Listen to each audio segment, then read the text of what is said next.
Hello, my name is Dr. Valerie Wood, and I want to talk to you today about a project that we conducted at the University of Vermont's Center on Disability and Community Inclusion, also known as CDCI. This project was abbreviated as the PIES project, and the PIES acronym stands for Promoting Inclusion and Exploring Supports. This project was a partnership between a research team at the University of Vermont, which was myself, Dr. Lori Meyer, and Dr. Katie Northey, and Vermont's Child Development Division.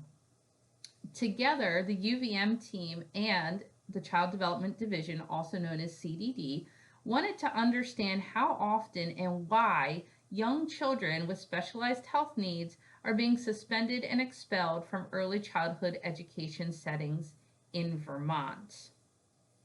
So we set out to answer this question. It is important to note that this project took place in Vermont and it was Vermont specific.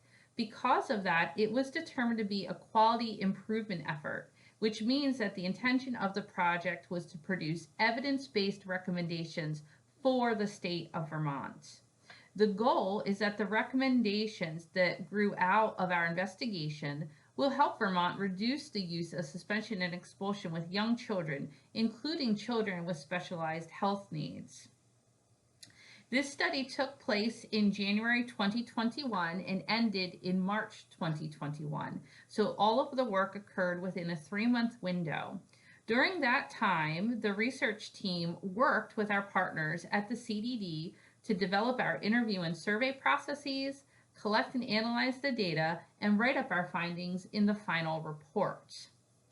The slide that you see on your screen focuses on just one small aspect of the data that was collected, which is the parent perspectives.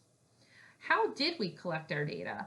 A variety of data collection methods were used because the research team recognized that this is a complex issue and there were different perspectives that needed to be taken into account.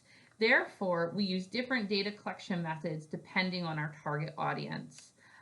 Groups that we specifically wanted to include in our study were the perspectives of parents or family members, and that is the data presented here in this poster. We also felt it was important to understand the perspective of providers, so those who are providing the care and education in the early childhood education settings, and also state leaders, those that have the power and authority to set policy and practice. We also felt it was important to examine specific state policies and practices in Vermont and other states that were recognized as leaders and innovators in this area. So parents, family members, and providers had the opportunity to participate in a series of focus groups specific to their roles. They were also given the option of completing an online survey that contained the same questions asked in the focus groups. That was important because this investigation was conducted during the COVID-19 pandemic, and we thought that both parents and providers who were experiencing high levels of stress due to the pandemic would appreciate multiple options for sharing their perspectives so they could participate in the focus group or the survey. State leaders from Vermont, Colorado, and Arkansas were also invited to participate in interviews. And again, this poster presentation summarizes the findings from the parent survey only. So what did we learn? In short, we learned that children with disabilities are at increased risk of being suspended or expelled from their early childhood education settings. That is true in Vermont, and that aligns with the literature on this topic, that across the nation, children with disabilities are more likely to be suspended or expelled from their early childhood education settings.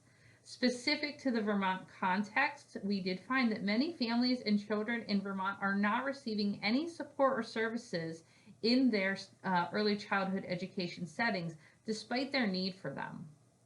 So why does it matter?